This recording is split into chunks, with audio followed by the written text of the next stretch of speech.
Thanks for being here. Subscribe to Cheating Stories Best, so you don't miss new stories. Did the wife's loyalty lead to the accident? Today's story with a similar plot. Enjoy it! A few months ago, Lisa and I celebrated our 20th anniversary with our two daughters, Jasmine, 16, Casey, 13, and our son, Jake, 15. My name is Joel Luciano, a 42-year-old happy father and husband. At least, I was a happy husband until I wasn't anymore. When we got married, Lisa had just turned 20, and I was her first and only love. I was 2 years older and had several other girlfriends before we got married. She was a pretty girl, 5 feet 7 inches tall, blonde hair, blue eyes, all wrapped up in a nice 105 pounds package. We had an amazing marriage and loved fighting to give our children a good home and a happy environment. For the past 20 years, we have spent all our time together and done everything as a family. Happy times, birthdays, first days of school, plays, graduations, even bad times brought us closer. There were Jake's broken bones in soccer, sprained ankles, stitches from accidents with girls at soccer, and even Lisa's fear of cancer. I remember spending all those months taking her to the hospital, staying with her through chemotherapy and blood transfusions, taking care of the children, and trying to keep everything together. Her recovery 7 years ago brought the family even closer together, and we celebrated the blessing that Lisa beat cancer, and we remained a strong family. As you can imagine, raising 3 kids, paying all the bills, and trying to save for college wasn't easy. The first thing to do is start going to the gym and worry about your diet or appearance in your 20s. You can easily put on a pound or a kilo every year, but neither of us cared as we were both more focused on saving for our children's future.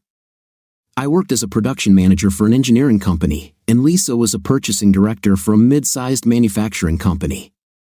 We both worked a lot, but we were always there for the kids, even though our lives had become unnecessary and routine. Our love and intimacy were never lacking, and we always made time for making sure we were both happy in bed.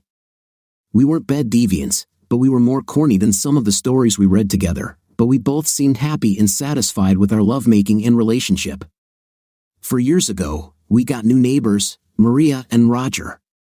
They were in their late 30s, had no children, and liked to party on the weekends. Maria was a gymnastics instructor and had an amazing body. Roger was 30 years old and also in good shape, as one would expect from a young man married to such a beautiful woman as Maria. When Lisa turned 38, she was about 30 pounds overweight. Which didn't bother me at all since I also had about 40 extra pounds from years of hard work when we didn't have time to exercise or take care of ourselves. Maria convinced Lisa that she was a beautiful woman and could easily lose weight if she started going to the gym with her. 2 years later, just before Lisa would have turned 40, Lisa had lost 120 pounds, maintaining her 20-year-old body. She looked amazing, and I always complimented her on how beautiful she was. Lisa became a different person, more confident and hot. Our nightlife improved thanks to her new energy level. Lisa rediscovered her youth, and I tried to keep up and make her happy. Of course, with a new body came new clothes and a sense of fashion.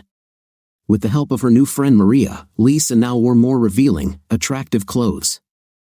Lisa enjoyed her new body and loved to show it off in tighter, more revealing, fashionable outfits. At first, I was a little concerned when she went off to work looking like a nice young woman, while I spent my day wearing an elderly dad's body and old suits. When we walked together, I now looked more like her father than her partner or husband. She always tried to make me feel important and that those looks didn't matter. Because I was the same man she had loved for the last 20 years and would love me the same for the next 20. The difference was that now I could enjoy a pretty wife, not the overweight woman I lived with before.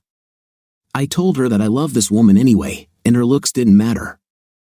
For her 40th birthday, I threw a big party and invited all our friends and work colleagues. I rented a small room at a local hotel with a band and fully catered the party with an open bar. She wore her prettiest little dress, new heels, and looked like a supermodel after a day at the salon.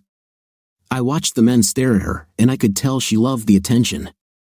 Her new level of confidence was obvious, and she became more open and free-spirited rather than the 40-year-old mother I was used to. It was a great party, and she made sure to thank Maria for helping her regain her youth and how all that work helped her become who she was and how it helped her marriage. I had to admit that I loved looking at her new body and her new intimate position. What I didn't like was watching her slow dance and flirt with several young men from her office.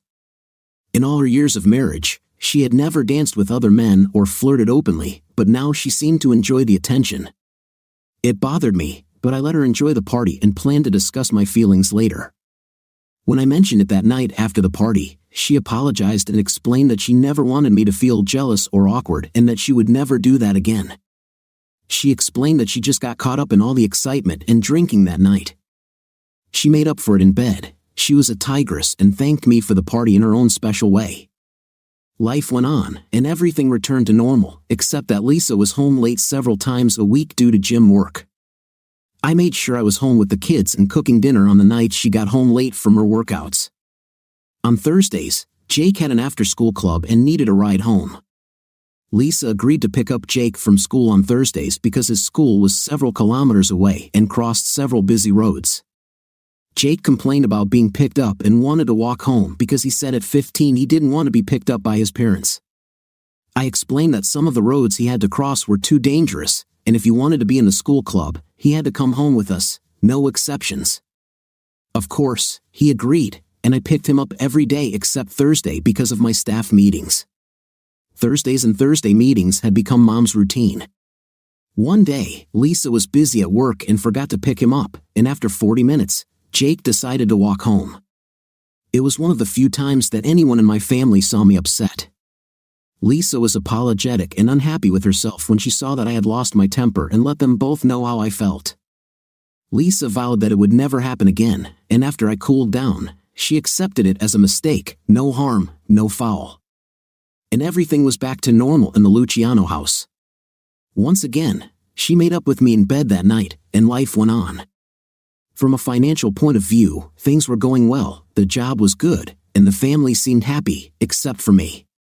Over the previous weeks, I noticed that our nightlife had decreased from 4 or 5 nights a week to 1 or 2 and was no longer at the level we used to enjoy. Lisa began to indulge her desires more. She was worried about her appearance, had facials done, and had her hair and nails done weekly. It seems that once she hit 40, she desperately wanted to turn back time. The closet was filled with new clothes and shoes, and when I protested about the money she was spending, I was greeted by an angry woman and a cold wife who coldly told me that I was the one benefiting from the new young pretty wife and that all the hard work was hers done to look like it was for me. I wanted to tell her that despite her best efforts, I was not getting any satisfaction and was having terrible intim. I told her that I missed the old Lisa but that I still loved her just as much as the new Lisa. More late evenings, time at the gym, and a few evenings with Maria, our neighbor and gymnastics instructor. That's when I made the decision to take her away for the week and to reconnect and try to get things back on track. I loved Lisa, but I needed to insist on my own and return everything to normal. The following week, I planned to take her out to dinner on Friday night and tell her about our vacation plans over a romantic dinner. On Tuesday evening, I told her that I had made a reservation for Friday evening and had already arranged for her parents to come watch the children. The next morning, I watched her getting ready for work. She was wearing another new dress that was a little frilly for work, along with dark tights and red high heels. She looked hot as hell but too dressed up for work. When I asked her about her outfit, she explained that the big bosses were coming and she wanted to impress them. I knew better than to start a fight, so I left the house that Thursday morning wondering if I'd ever get my old Lisa back. I loved her, but I didn't love this new woman. Perhaps it was my lack of self-confidence because I never lost the extra weight, and when we were together, we no longer looked like a couple. Now I had a trophy wife without the love and intimacy we once shared, and I fought and prayed that our weekend getaway would help us reunite. Unfortunately, the events of that week did not contain a single escape, not a single date. It was Thursday at 4 p.m. when I received a call from Holy Cross Hospital. I was giving a presentation at our staff meeting when the call came in that Jake was in the emergency room and needed immediate surgery. They explained that I needed to get there immediately. I ran out to my car and rushed like crazy to the hospital, which was 15 minutes away. I called Lisa several times, but no one answered. I called her parents and asked them to pick up the girls and come to the hospital to be with their brother. I left Lisa several messages on her phone, wondering and worrying about where she was. She always answered the phone, but today, for some reason, she didn't answer. When I arrived at the hospital, I met with the doctors, signed all sorts of papers, handed over my insurance card, and spent a minute with my son who was unconscious and covered in blood. It looked bad as I noticed his broken leg and cuts and bruises all over his body. I kissed his forehead and felt tears streaming down my face as he was wheeled into the operating room. I was alone and scared to death when I started worrying about Lisa again. They took me to the emergency room of the operating room where I met my daughters as well as Lisa's parents, Edward and Mary. They turned to me for answers, and I told them everything I knew, including their missing daughter. We came to the conclusion that Lisa did not pick up Jake from school and he decided to walk home again. I told them I was really worried about Lisa because she wasn't answering the phone or picking Jake up from school. They realized how unusual it was as we stood in a circle in a private waiting room trying to figure out what was going on. "Let me call her office again and see if they know anything," I said, dialing her office number. "Hello, Lisa Luciano's office," came the reply. "Hello, Lindsay, any news from Lisa?" "I need to talk to her right now," I said urgently. "Hello, Joel." "No, I haven't seen her since she left for lunch," Lindsay replied. "Our son Jake was in an accident and is in the hospital. I really need to find her." "Do you know who she went to lunch with?" I asked. "Yes, she left at 1 o'clock in the afternoon with Donnie, one of the sales representatives of our suppliers. Do you happen to have his cell phone number?" "Her phone must be out of order, and maybe he can help me find her," I requested. I found his business card on her desk. His cell number is 564-555-5641. "Thank you. If you hear from her, please ask her to call me as soon as possible," I said, ending the call. I hung up and immediately dialed his number. There was no answer, and it also went straight to voicemail, and I suddenly had a very bad feeling. Not only was I inconsolable for my son who was about to undergo major surgery, but also because my wife seemed to have gone missing with some salesman. Tears streamed down my face from the stress I was experiencing. Lisa's mom, Mary, who got me, told me to hang in there.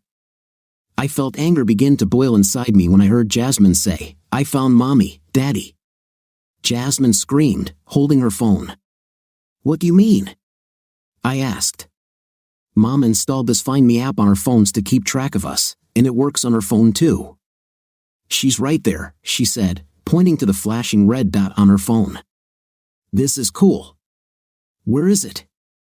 I asked. She zoomed in on her phone, and within seconds, it gave us the location. It was the Marriott Hotel in the city center. When everyone heard this, they turned to me with a surprised look. I quickly got an idea on how to contact her. Unfortunately, if my idea had worked, it would have meant the end of my marriage. Everyone watched me press buttons on my phone, wondering what I was doing. When I called the hotel and asked for Mr. Donnie Kelly's number, they put me on standby, and a moment later, I heard the phone ring. After 8 rings, the man finally answered in a disappointed tone. "Hello," he said. "Hello, is this Mr. Kelly?" I asked. "Yes, how can I help you?" he replied. "Could you please put me through to Mrs. Luciano?" I requested.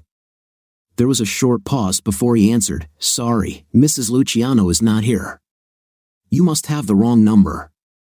In a confident, controlled voice, I said, "Donnie, listen carefully. I'm her husband, and our son is in critical condition in the hospital.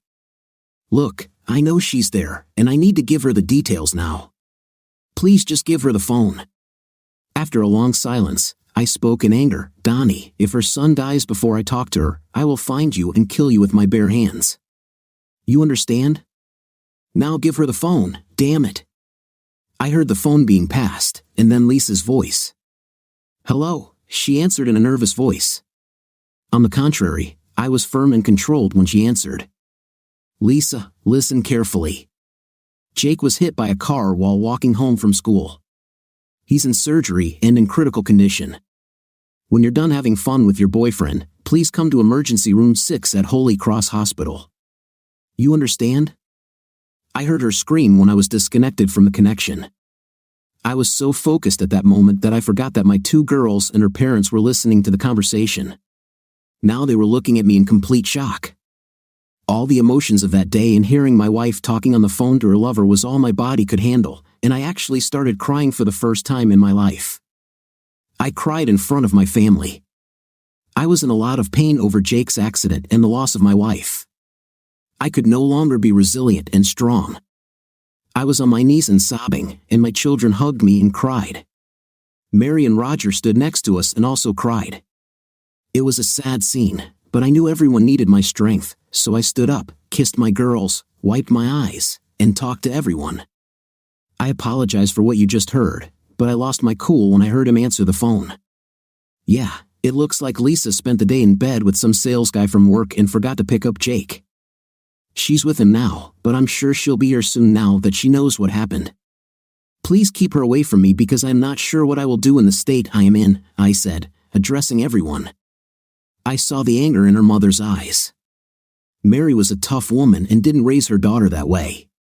She didn't approve of her daughter's recent behavior changes and told her so, but she would never have believed that her little girl would do such a thing.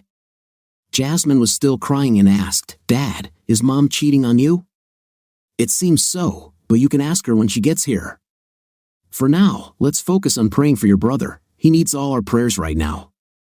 "We'll deal with Mom later," I replied. Oh my God, I need to go now. I forgot to pick up my son from school, and he got hit by a car. It's all my fault. My sweet boy is in surgery, and my husband knows about us. I'm really screwed and have no idea what to do, Lisa. What about us? She said to Donnie, putting on a dress and heels. She grabbed her purse and ran to the elevator, turning her phone back on. As the elevator descended to the first floor, the phone was turned on again and began beeping with dozens of messages. She got into the car and rushed to the hospital, thinking about nothing but her son. Guilt began to throb through her body as she drove, and tears continued to fall from her eyes. No matter how many times she wiped them, this should never have happened, and she realized how stupid she had been. Eventually, she realized that she had been foolish and was putting herself before her family. She drove to the hospital building, left the car parked at the main entrance, and ran inside, screaming that she needed to get to her son. The security guard, who had seen all this before and understood the situation, took the car keys from her and led her to the waiting room. 20 minutes after leaving the hotel, she walked into the surgical emergency room, only to come face to face with her mother. Mary walked up to her daughter and immediately slapped her across the face with such force that it would have knocked a grown man off his feet.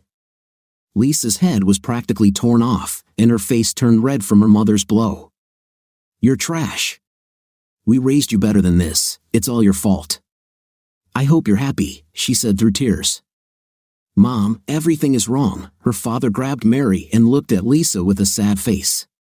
"Lisa, stop it. We all know what you did today. It's a shame you didn't care about your son more than you did about your lover. Now your son is fighting for his life because you were in the arms of another man." It was then that our daughter Jasmine screamed, sobbing, "I hate you. You cheated on your dad, and now Jake might die. I hate you. I hope you die." "Yeah, it was a car accident." Lisa looked in my direction, but seeing the expression on my face, she turned away and sat down alone on one of the chairs away from the others. We sat there for the next 30 minutes, not knowing what was happening to Jake, until the doctor came to talk to the family.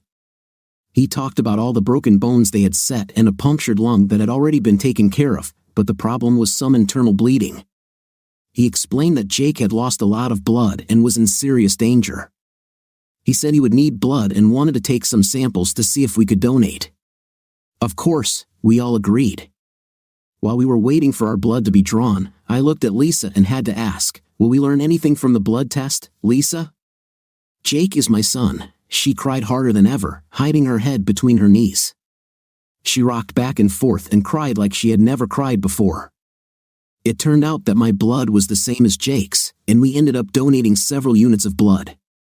A few minutes after we donated blood, I asked everyone to leave Lisa and me alone for a few minutes. After they left us alone, I looked closely at Lisa, who was trying to avoid eye contact. I noticed how disheveled her clothes were and realized that she must have run out of the hotel room to get here. Lisa, you look terrible. You're not wearing nylon stockings, your makeup is a mess, and you haven't even combed your hair. You smell like a night. You couldn't be more disrespectful if you tried, I commented. This made her snap her head up and speak for the first time since she arrived.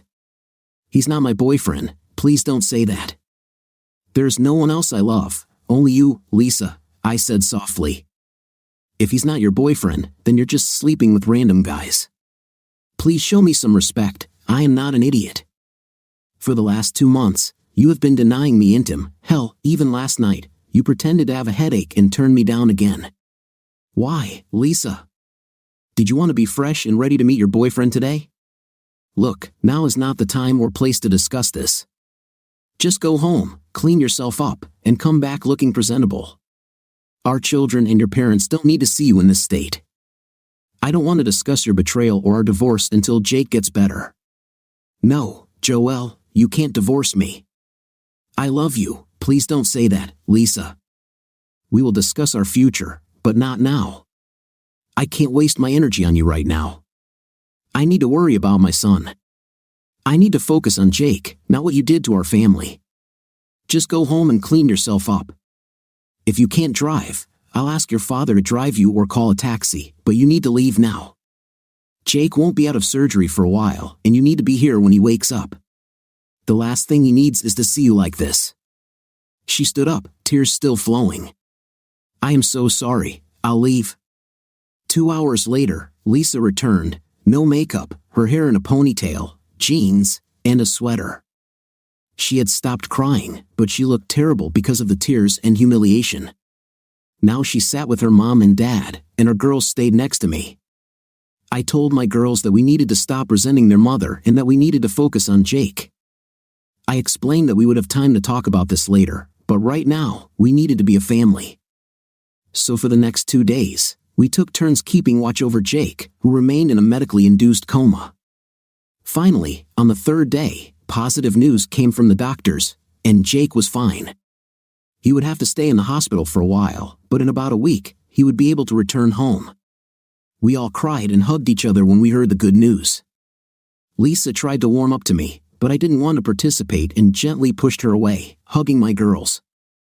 Lisa's world collapsed, and she had no idea how to return to her family and save her marriage. Since the family took turns staying at the hospital, there were no overnight accommodations for Lisa and me.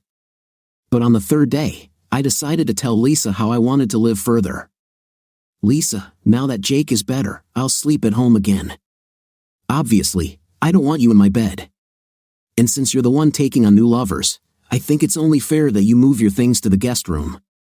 Please, Joel, not this. Please don't kick me out. You know I love you. Right now, until Jake is fully recovered, it won't be like that. You are the mother of our children, and we will need your help in Jake's recovery.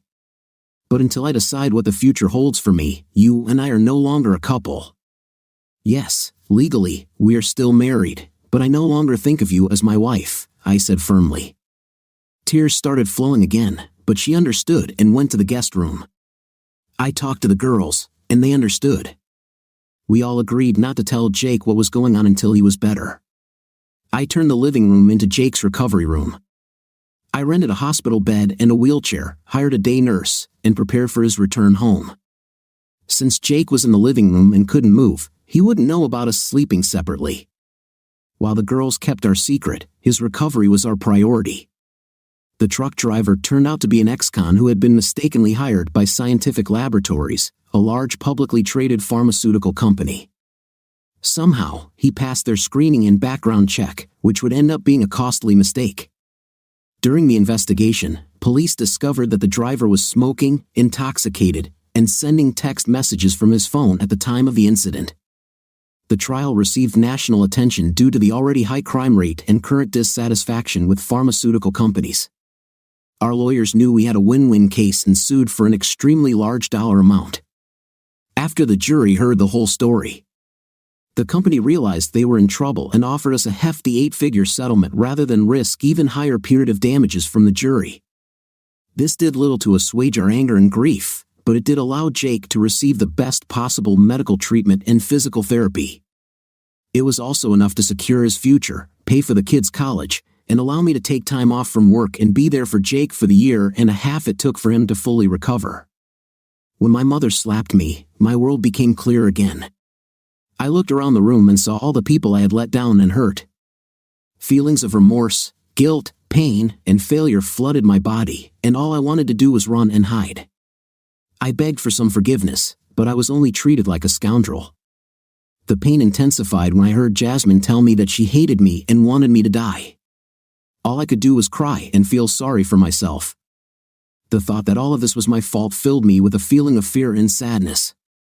I tried to explain that I didn't have an affair and it was a mistake, but my father stopped me from deluding myself when he told me to stop lying in that way. Wouldn't be here if I had just remembered to hold my son instead of spreading her legs for another man. I realized that this was all my fault, and if Jake didn't pull through, I would kill myself because I couldn't handle what I'd done. When we had to give blood, the hatred I felt in that room was overwhelming. When Joel asked if Jake was really his son, how could he think that? I realized what I had done and what they were thinking, and I again wanted to run out of the room and hide. After a long time, I was finally able to stop crying. That's when Joel asked everyone to leave us alone for a few minutes. I suddenly became nervous and didn't want to meet him like that. When he noticed how I looked and how my stockings were missing, I realized that I had left the hotel without thinking about how I was dressed because all I cared about was seeing Jake. Then I cringed and cried when he said I smelled like him. That's when I realized how badly I'd screwed up. He was right. I needed to get home, get cleaned up, and be there for Jake when he woke up. Then I got angry when he called Donnie my boyfriend, and I had to correct him. But when Joel explained that Donnie was either my boyfriend or I was just my arguments became irrelevant. Divorce? Why would he say this? Oh God, no, not this. This should never have happened. I can't lose Joel. I love him. Donnie was just a distraction. I know it was wrong, but there is no love. He should have realized that it was a mistake, and I would never do that again. He loves me, I know that. I have to find a way to fix everything, but how? My wife and girls were all involved in the recovery process after Jake was discharged from the hospital. We brought him home and introduced him to his new room, which included a hospital bed, a remote for the new TV, and video games. We wanted him to feel as comfortable as possible during his rehabilitation. We had several day nurses help us during this time, which turned out to be a real blessing. Mary and Roger came every day to help, and together with our daughters, we all got used to our new life. Roger and I spent a lot of time discussing things and my plans. Her parents wanted what was best for the family and suggested counseling to try to stay together.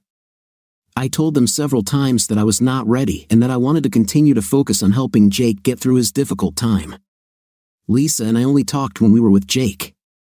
Hearing the girls talk about how their mother had made some mistakes, he realized that there was a big problem. Jake has always been the most sensitive person in the family, and one day when we were alone, he asked me what was going on and asked me to forgive her. He reminded me that my mom loved me, and he could tell she was hurt. I had to blink away a small tear and tell him that our problems were none of his business and to focus on getting better. It was at that moment that I realized that I needed to face the truth and make some decisions. I told Lisa we were going out to dinner on Friday night to talk. Mary and Roger were babysitting. That Friday night, we went to our favorite Italian restaurant, and after a few cocktails, I decided it was time to talk and asked the waiter to give us some time before we ordered. It was the first time since that fateful day that I spoke directly to Lisa. Up until that night, I only answered questions or made conversation. So for the first time since the accident, I spoke directly with Lisa about our future together. I know it was hard for you, and it's unfair that you sleep in the guest room. Since the accident, I haven't had time to think about our future, but over the past few days, I think I have a solution that will relieve all the stress the family is experiencing due to our situation. I'll look for an apartment close to the house and can move into the master bedroom again as soon as Jake gets back on his feet. I will begin divorce proceedings. I want to wait until he gets better before he finds out the whole reason why we broke up. I saw a tear roll from her eye as I finished my third glass. I felt like a boy who had lost his best friend and was holding back tears over my loss. All my years of love for this woman had been destroyed by one selfish act, and now we were both paying for her actions. Joel, is there any way you can forgive me and let me back into your life? Lisa, I love you, and probably always will. Besides Jake's accident, losing you is the hardest thing that has ever happened to me. I just don't see a way back. Your selfish act of putting your boyfriend before our family and betraying my love is something I'm not sure I can ever handle. Our son Jake almost died because you needed to be with Donnie. Think about it and put yourself in my shoes. Please don't say his name. Since that day, I have hated myself. I don't blame you for hating me either. What I did was unforgivable. To make matters worse, I betrayed the only man I've ever loved. For what? One stupid affair with a man I never even wanted in my life.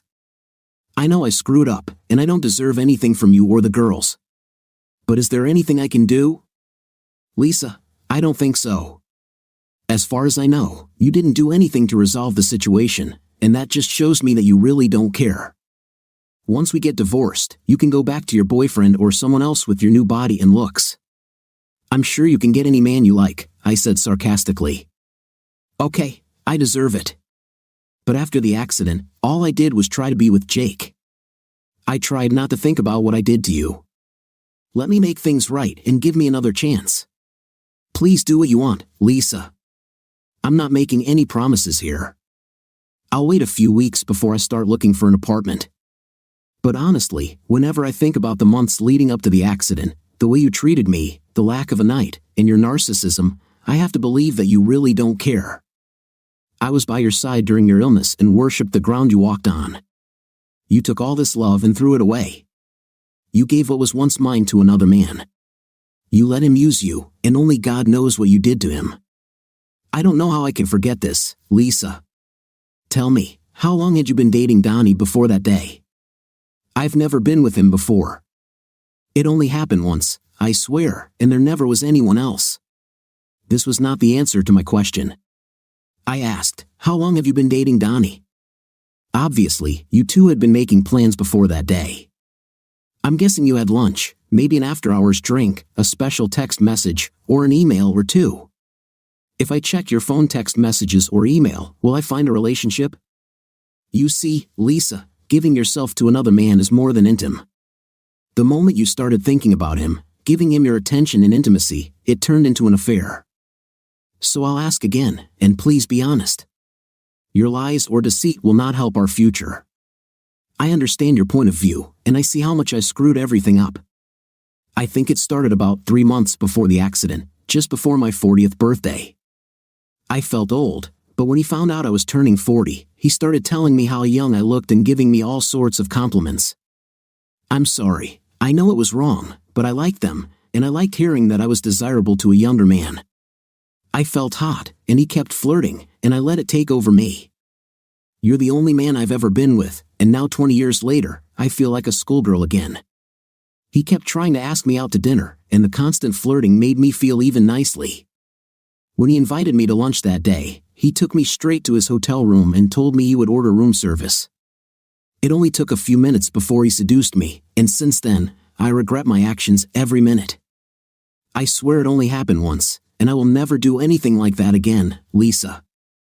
I noticed how much you like to dance and flirt with the young guys in your office at your birthday party. I'm sure you remember our conversation about this. Well, since you started working out at the gym with Maria, you have changed. Honestly, I don't like the new Lisa and what she has become. I don't blame you for wanting to look young and enjoy your life or wanting more than I can give you. I just wish you would have told me this instead of looking outside of our marriage.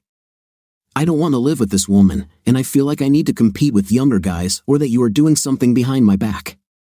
I lost confidence in myself, in our marriage, in the trust one had in you, and in our life together. This is not the best recipe for a healthy marriage. I'm not sure what you can do to fix this or if it can ever be fixed. We ate in silence, digesting our conversation. Roger looked hopeful when we walked into the house, but I just shook my head. I thanked him for looking after the children and went up to my bedroom alone. Mary saw Lisa's tears and realized that nothing had changed. At least we tried. A month later, Lisa surprised me by telling me she had made dinner reservations again. This time she was in charge and started the conversation. "Joel, you were right about everything. For the last 2 years, I really lived without you and thought only about myself, trying to get my body in shape. What I did was unforgivable, and I cannot take it back or change the past. But let me tell you how I'm going to fix everything." Trying to remain calm, she continued, "I went to a therapist to help me deal with the guilt I felt about my actions. Every night, I cry for hours thinking about how I almost lost my little boy and destroyed the man I love. My therapist was a savior and helped me understand all the pain my selfish actions caused and how I hurt you in the worst way possible. She gave me several reasons for my wrong choice. She said it was a cry for attention or perhaps a midlife crisis, but I disagreed with her and took full responsibility for my actions. I spoiled it all, made the wrong choice, and convinced myself that I deserved to enjoy my newfound youth after working so hard to look good. At first, I only did it to get in shape, but after I lost weight, I started getting a lot of attention from men, and it made me feel young, hot, and desirable. Which didn't help when I turned 40 years old. I could tell she was trying her best to keep it together, and I just sat quietly as she continued. What's really crazy is that I loved our life, our children, and our marriage. I never thought about hurting you or cheating on you, but that's exactly what happened. It all started with innocent flirting. Then you saw some of this at my birthday, but of course, I didn't listen. Then there were lunches and more flirting until I allowed myself to go and ruin my life for meaningless afternoon intimate. I hate myself for what I did, and now I realize that this is not who I am. I want you to know how sorry I am for the pain I caused you and the harm I caused our son. You can't even imagine the feeling of guilt and pain I live with every day. It was never about my love for you or our marriage. My actions were completely selfish. I only thought about myself and what I thought I deserved. What I tell you is not an excuse, and I don't expect you to forgive me because I broke my vows, my promise to you, and betrayed your trust and love. I will understand if you want to get a divorce after what I did, and I will be sad, but you need to be happy and be with someone you can trust. In the meantime, I plan to try to win you back, Joel. The last time we had dinner together, you said I didn't do anything to save our marriage, and I told you that I was so worried about our son that I didn't know how to save us. After you pointed this out, I spent the last month trying to show you what I did to get you back." She controlled her emotions and said in a serious tone, "First of all, today I submitted my resignation and will be a stay-at-home mom. I'll be caring for Jake full-time, and we can get rid of the daycare workers. I told Mr. Connor, my boss, about the affair with the supplier. You all know about his position in the community and the church, so while I was there, he called the supplier and said that they would terminate their relationship if they did not fire Donnie immediately. Obviously, Scientific Laboratories is their largest customer, and a significant portion of their revenue is dependent on our business. I found out about this before we went somewhere in the evening, that this was not the first complaint they had received and that Donnie was, in fact, fired.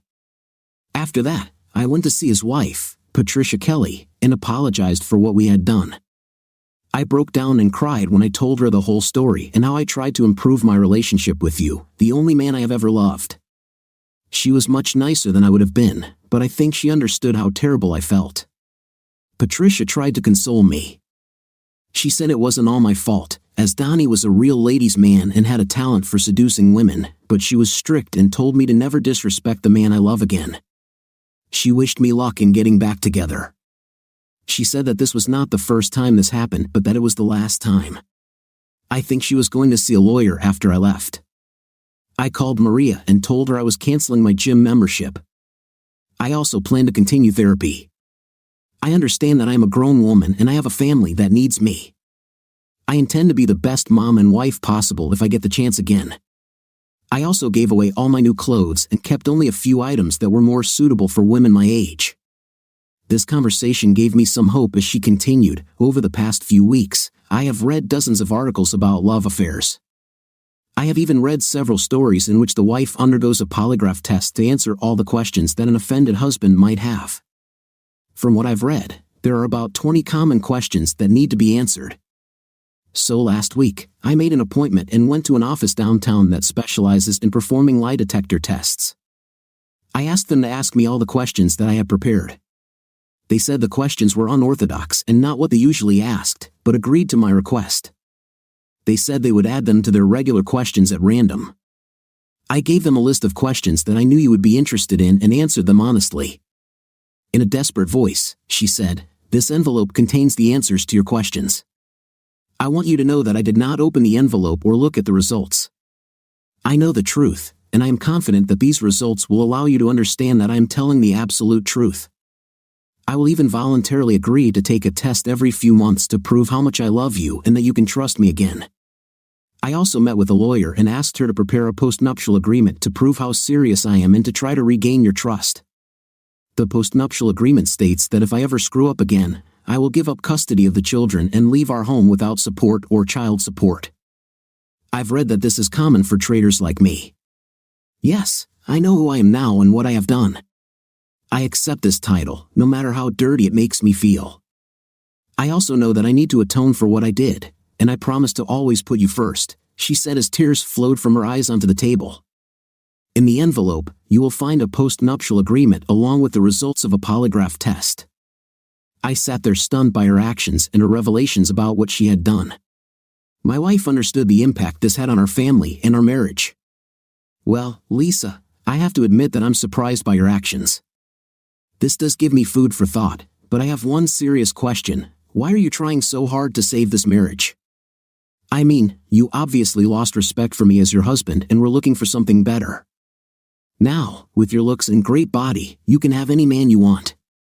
You need to be honest and ask yourself why you want to stay with me, a middle-aged, overweight man. You've already made it clear that you want more than I could give you. Knowing how you felt about me, I can't understand why you want me now. I think you just feel guilty about getting caught and want forgiveness to ease that guilt. No, that's not the point. I want us to come back because I love you. You were there when I was sick, you took care of me, nursed me back to health, and never complained. All these years, you were always there for me, and I always felt your unconditional love. I took it all for granted, and now I understand how precious that love was. I don't need anyone else, and I can't even imagine being with anyone else. It was always you, and I threw it away. And honestly, you've always been everything I needed tonight. You always made me happy. I just took everything for granted, and stopped thinking about anyone else but myself. And it will never happen again." Now she was sobbing uncontrollably in the restaurant, making hiccuping sounds from crying so hard. Now other visitors were looking at us. I walked over to her, hugged her, and held her while she cried on my shoulder. My heart was breaking again from all of her pain, and I wasn't sure how much longer I could take all these emotions. After she calmed down, she handed me a manila envelope and told me to read the report later that evening. When I was alone in bed, it definitely piqued my interest and made me wonder what I could learn. Just before we pulled into the driveway, she looked at me with the saddest eyes I've ever seen and said, "Please don't leave us, Joel. Don't leave our house. I'm happy to stay in the guest room if you don't want me in your bed. I understand why you wouldn't want me there because when I think about how I would react if you did what I did, well, let's just say I understand. And I will be there as much as you want. I just want to be with you and for our family to be together again. Please don't leave us. I know you will never forgive me, but please give me a chance to win your heart back one more time." I smiled at her father as we walked into the house, giving him a small ray of hope that we would be together again. After they left, we put the kids to bed. We went to our bedrooms, kissing each other for the first time since the accident. Once in my room, I showered, brushed my teeth, climbed into bed, and looked at the manila envelope, wondering what answers I would find inside. Would it make any difference? Did I want her to come back after everything that happened? When I opened the file, I was shocked to discover the amount of detail in the polygraph test report. I knew that the answers would most likely determine our future as husband and wife. I went through all the questions and answers, all the data, and then the summary. Clearly, she had done a lot of research because all the questions I had now had answers, and they were in my hands. I wasn't sure I was ready, but I would soon find out the truth. The questions seemed to be jumbled and out of order to prevent her from knowing what would happen next. It was funny, as far as I could tell from the questions Lisa came up with, because a real lie detector wouldn't ask questions that way. Is your name Lisa Connor? Yes. Have you cheated on your husband and family? Yes. Do you love Donnie? No. Do you want to be with Donnie again? No. Do you have any feelings for Donnie? No. Did you have intimate intercourse with him? Yes. Have you used illegal substances or alcohol? No. Did you plan this novel? No. Was this your first time with Donnie? Yes. Did he wear a protection? Yes. Was he a better lover than your husband? No. Was he bigger than your husband? No. Was this your first time having a night with Donnie? Yes. Did you have oral intim with him? No. Have you kissed Donnie? Yes. Did you kiss him before that day? No. Have you ever let him touch you before that day? No. If you hadn't been caught, would you have done it again? No. Since you got married, have you had a night with anyone else? No. Do you love your husband? Yes. Did your husband do anything bad that made you cheat on him? No. Do you want to get a divorce? No. Will you ever cheat again? No. Do you find your husband attractive? Yes. Do you want to be with someone else? No. Are you willing to do anything to forgive Joel? Yes. After reading the answers, I slept soundly that night, still unsure about my future, but somehow the answers to these questions brought me some relief. The next morning, I spoke with my children and shared with them some information about the extent of her betrayal as well as her actions to make things right. Since we were still a family, I wanted them to contribute to our future. Children, as you already know, I was planning to move out and find an apartment, but last night your mother asked me to stay. I want this family to heal and get through this, but I need to know how you feel. Can we forgive your mom, accept her back, and work on getting our family back together? We all make mistakes, and Mom made a big one, but I believe she deserves another chance. I need to hear how you feel before I make any decisions for the family. I looked at my son and said, Jake, you suffered physically because of your mom's mistake. How do you feel about what I said? Dad, I don't blame Mom. I shouldn't have walked home. It was my fault that I disobeyed your orders to never walk home. If I had not walked home that day, we would all have been happy. It's my fault, he cried. My heart broke as I watched my son take the blame for all the mistakes he made that day. I was proud of him for taking the blame and standing up for his mom, and I patted him on the top of the head. Son, let's not discuss guilt. This is in the past, and we need to focus on the present and our future. What we do now is all that matters. The girls started talking. Dad, we don't want you to divorce your mom. Yes, we are still angry, but if there is any way to forgive her, we need to stay together as a family. Please, Dad, don't get a divorce. Let's give her one more chance to be completely honest. I'm not sure if that's an option right now, but maybe there's a way we can stay together as a family. You understand that if I stay in the house, then everything will be different between me and your mother. She will sleep in the guest room. The love we once shared has been destroyed, and we may not be the same for a while. And I honestly don't know if we will ever be the same again. Dad, we understand, but it will be much better if you both stay here with us and don't move.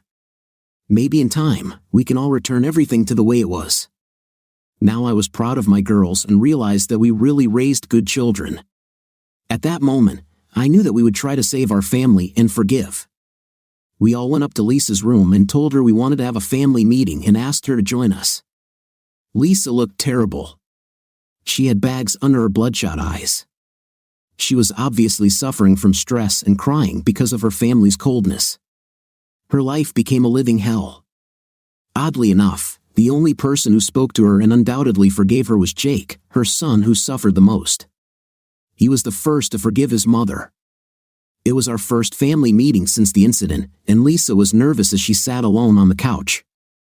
I walked over and sat next to her, took her hand, knowing this would be a difficult conversation. I will speak for all of us, Lisa. What you did damaged this family and left me with the most difficult decision of my life. You may not like what I decided, but I have no other way to maintain my self-respect as a man. I watched as she sat quietly, her hands clasped tightly in her lap.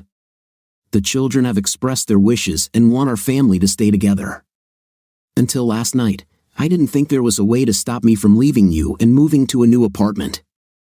But after I read the lie detector test report and what you did to try to save our marriage, I was touched. You have surprised me with your efforts over the past month, Lisa. To be honest, your repentance and actions made me reconsider my decisions.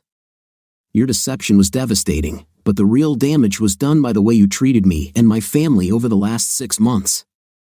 Then, when I found out that you had mentally left us and were dating another man, I realized that I was going to divorce you and end our marriage. On top of the pain it caused, I was furious because your deception was partially responsible for Jake's injuries, and it was unforgivable. I saw a tear fall from her eyes and continued, after thinking about the situation. I believe in my heart that if this situation had been reversed and I had taken a mistress who caused Jake's accident, there would have been no discussion. And you would have kicked me out already. But for some reason I can't explain, I still love you, and losing you would hurt me even more than you already caused me. It's a real quagmire, but my love for you is still strong. Today, we had a family meeting about our future because this was a big decision. I needed the kids' input, and as a family, the final decision was for us to try to stay together and work on healing. She was clearly relieved, and a smile appeared on her face. Don't look so happy yet. You see, despite the children's wishes, I cannot remain married to you knowing that you deceived me. You broke your promise to be faithful and abandoned everyone else. You broke our marriage contract, and if I stay married to you, I'll accept that everything was okay. This may sound vindictive, but I'm still considering getting a divorce. Her smile instantly changed to an expression of horror, and tears flowed down her cheeks. Let me finish before you have a nervous breakdown. Like I said, I still love you, and I don't want our life together to end. Now she was looking at me with a confused expression. We'll get a divorce and start all over again if that's what you still want. The current living conditions will not change, and you and I will meet and work on our future together by starting over. I can understand why you want to stay married. Don't get me wrong, it won't be easy. We will both have the freedom to live as if we were single, and we can date other people. This means that you have the freedom to explore your desires and see if being married to me is really what you want. I will have the same freedom. Everyone looked at me as I explained our future. Don't misunderstand what I'm suggesting here.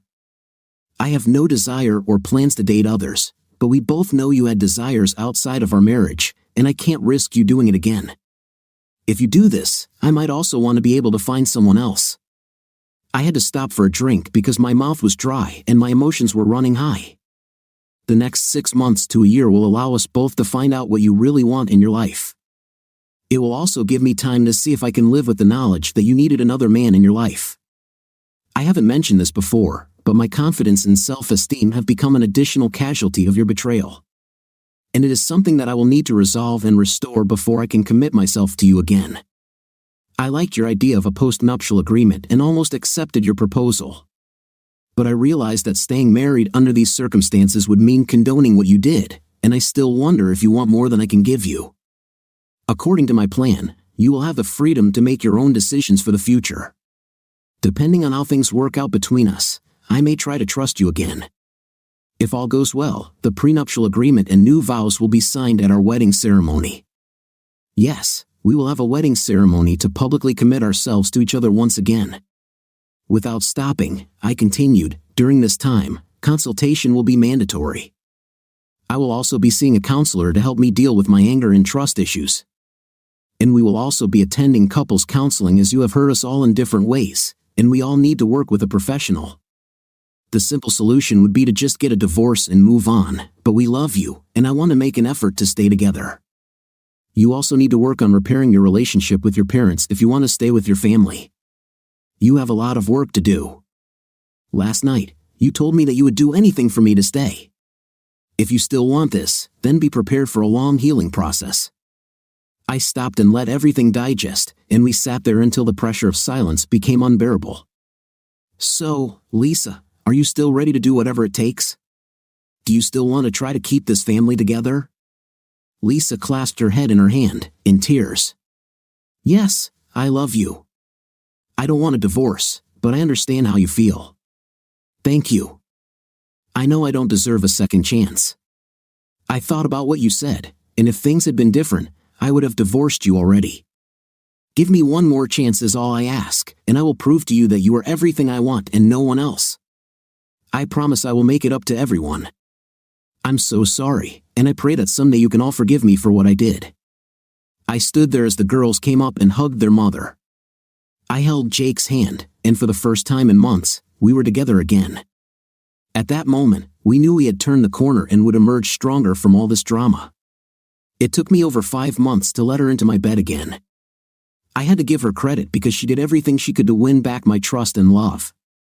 I won't go into all the details, but she made it clear to us all that reuniting our family was her main goal, and she brought us all back.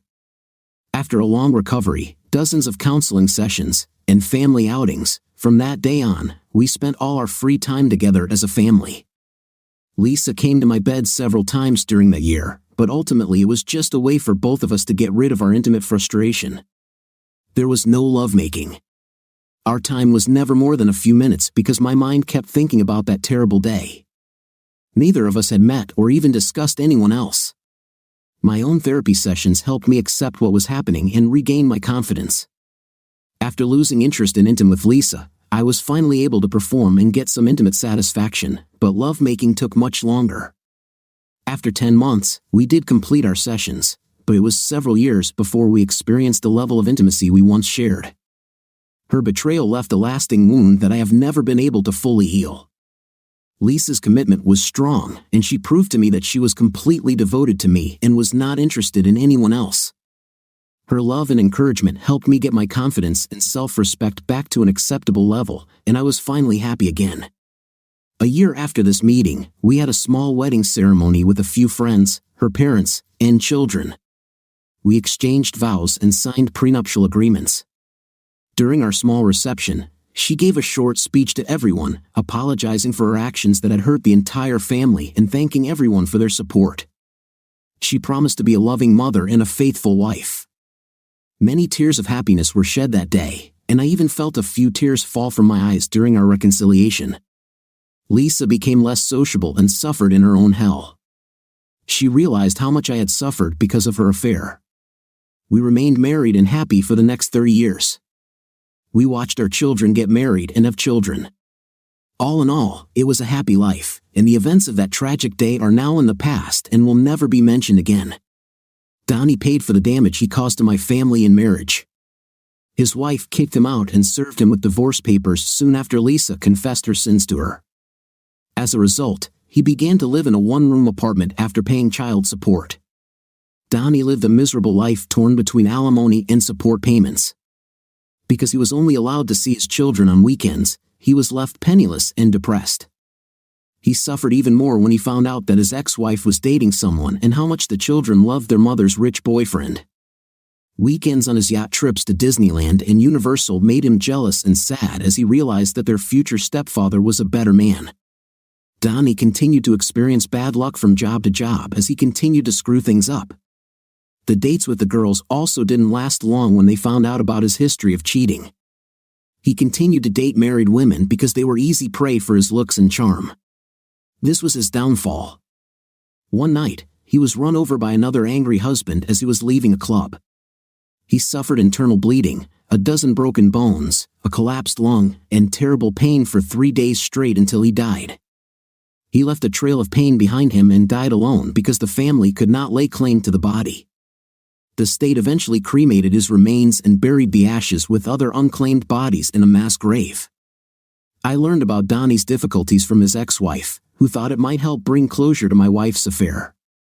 It was childish, but I took great pleasure in telling Lisa all the details of his terrible death. To her credit, there was no emotion in it, and she never said a word about it. His ex-wife was right. The news of his death at the hands of another heartbroken husband really helped me calm down, and Lisa and I's relationship became much better. We never discussed this time again, and we developed a good relationship in our new marriage. We made sure to keep the most important things in our lives for each other. Jake made a full recovery, and through years of physical therapy, he developed an exercise habit. He earned a full baseball scholarship and led the state's high schools in home runs and stolen bases. The girls got married and would never repeat the mistake their mother made. They saw the pain and grief from one mistake made and became devoted wives and mothers. From a quote I once read, sometimes giving someone a second chance is like giving someone an extra bullet because they missed the first time. I hope the extra bullet won't be used this time. What do you think of our story today? In my opinion, the wife is completely to blame in this situation. She did not pick up her child at the time, and because of that he had an accident. And so the story, I liked it as an interesting plot and thoughtful plot twists. What is your opinion? Write in the comments. See you in the next video.